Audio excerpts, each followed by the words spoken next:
Mereka-mereka yang tidak setia kepada negara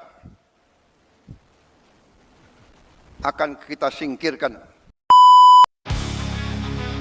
Assalamualaikum warahmatullahi wabarakatuh. Hai. Gimana kabarnya? Semoga sehat walafiat dan setiap aktivitas yang Anda lakukan memuarakan Anda pada sebuah kesuksesan. Bertemu lagi sama aku Tania di channel Ridwan Haryanto and Friends Resonansi, membahas topik-topik terhangat.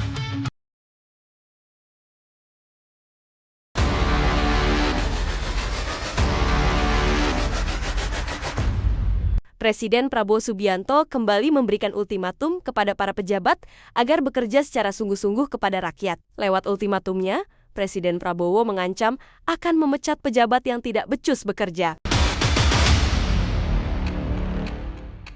Presiden RI Prabowo Subianto mengancam akan memberhentikan jajarannya jika tidak melaksanakan tugas dengan baik. Presiden meminta pejabat yang tidak mampu bekerja sebaiknya mengundurkan diri sebelum diberhentikan. Negara Indonesia sesungguhnya punya kekayaan yang begitu besar. Hanya saja masih banyak orang-orang yang mencuri uang rakyat. Presiden Prabowo Subianto memperingatkan semua pihak untuk tidak mempermainkan ataupun menipu Republik Indonesia. Pada upacara peringatan Hari Lahir Pancasila, Presiden mengimbau dan mengajak seluruh elemen, jangan menganggap negara ini tidak ada, jangan menganggap negara ini bisa dipermainkan, jangan menganggap NKRI bisa dibohongi, dan jangan menganggap NKRI bisa ditipu. Prabowo pun menegaskan bahwa ia tidak akan ragu-ragu untuk menindak mereka yang telah mempermainkan, membohongi, dan menipu negara. Sebagai mandataris rakyat, Presiden telah disumpah di hadapan rakyat untuk menegakkan Undang-Undang Dasar dan semua perundang-undangan yang berlaku. Untuk itu, Presiden wajib melaksanakan sumpah tersebut dengan tidak ragu-ragu menegakkan hukum dan mensejahterakan rakyatnya. Oleh sebab itu, Presiden memperingatkan semua unsur untuk segera berbenah dan membersihkan diri. Prabowo menyatakan, negara akan segera menindak mereka yang tidak mau membersihkan diri tanpa memandang keluarga atau partai. Prabowo menyatakan, peringatan Hari Lahir Pancasila hendaknya menjadi momentum untuk memperbaiki diri dan kembali kepada nilai-nilai Pancasila.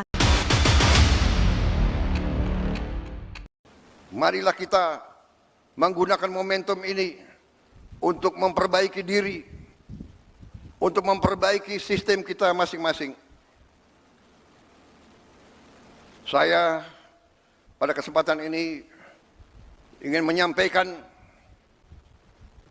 justru di hari besar ini bahwa saya sebagai mandataris rakyat, saya telah disumpah di hadapan rakyat untuk menegakkan Undang-Undang Dasar dan semua perundang-undangan di Republik ini, dan insya Allah saya akan melaksanakan sumpah tersebut dengan tidak ragu-ragu.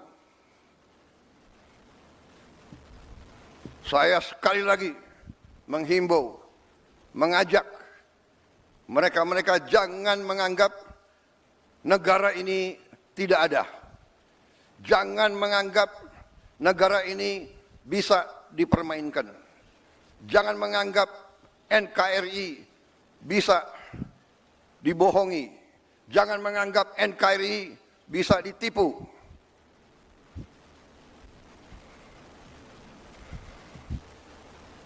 Untuk kesekian kali lagi, di tempat yang bersejarah ini, atas nama rakyat Indonesia, saya memperingati semua unsur di semua lembaga segera benah diri, segera bersihkan diri, karena negara akan bertindak. Negara kita kuat. Mereka-mereka yang tidak setia kepada negara akan kita singkirkan dengan tidak ragu-ragu, tanpa memandang bulu, tanpa melihat keluarga siapa, partai mana, suku mana yang tidak setia kepada negara, yang melanggar undang-undang, yang melanggar undang dasar, akan kita tindak. Prabowo meminta agar Pancasila tidak sekedar menjadi mantra atau slogan. Kemudian Presiden juga mengingatkan tentang kekayaan besar yang dimiliki bangsa Indonesia. Kekayaan bangsa Indonesia harus dinikmati seluruh rakyat Indonesia. Dengan begitu, semua penyelewengan dan semua kebocoran negara harus dihentikan. Prabowo meyakini korupsi dan penipuan bakal hilang apabila setiap elemen negara dapat kompak dan bersatu. Sejauh ini, masih banyak korupsi dan manipulasi di tubuh pemerintah, sehingga semua unsur diminta untuk segera berbenah dan membersihkan diri. Prabowo menyatakan, negara akan segera menindak mereka yang tidak mau membersihkan diri tanpa memandang keluarga atau partai melalui amanat upacara. Prabowo mengingatkan agar Pancasila tidak hanya dijadikan slogan, melainkan nilai-nilainya harus diterapkan dalam kehidupan. Jika benar-benar sudah dilaksanakan sebagai nilai-nilai yang mendasar, maka diyakini tindak korupsi dan langkah-langkah melanggar hukum akan dapat dihindari. Jika itu sudah terjadi, maka kesejahteraan masyarakat akan semakin meningkat, negara akan damai, persatuan dan kesatuan bangsa akan semakin kuat, sehingga negara-negara asing akan semakin takut dan segan kepada Indonesia.